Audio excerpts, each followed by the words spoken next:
years, Sawyer was really into collecting sneakers. He was known by all of his family and friends as a sneakerhead.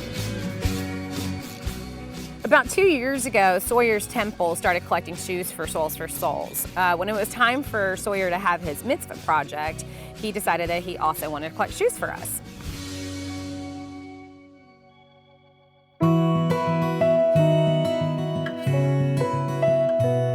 What really inspired Sawyer to get involved was when he researched what happens to people who don't have a pair of shoes.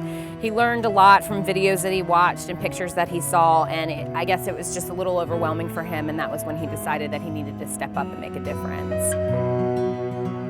Sawyer's become kind of a household name around here at Souls for Souls. He has a goal to collect 5,000 pairs of shoes, and in just 3.5 months, he's collected well over 3,600. His goal is to reach the 5,000 by this time next year, and we're all completely positive that he's going to do that. Thankfully, we have a number of people across the country that are collecting shoes for Souls for Souls, but Sawyer's story is a little bit different.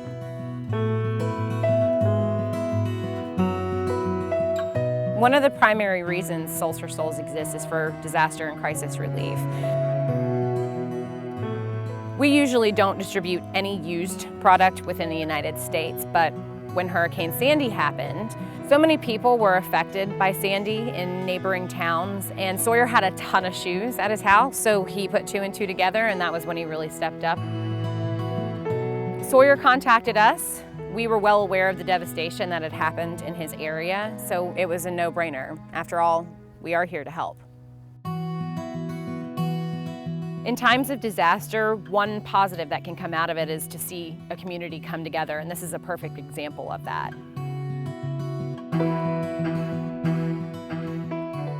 Here at Souls for Souls, we love stories like this. This is an awesome opportunity for kids and other people in his community to get involved, and we hope that watching this, other people will step up to the challenge and do the same thing.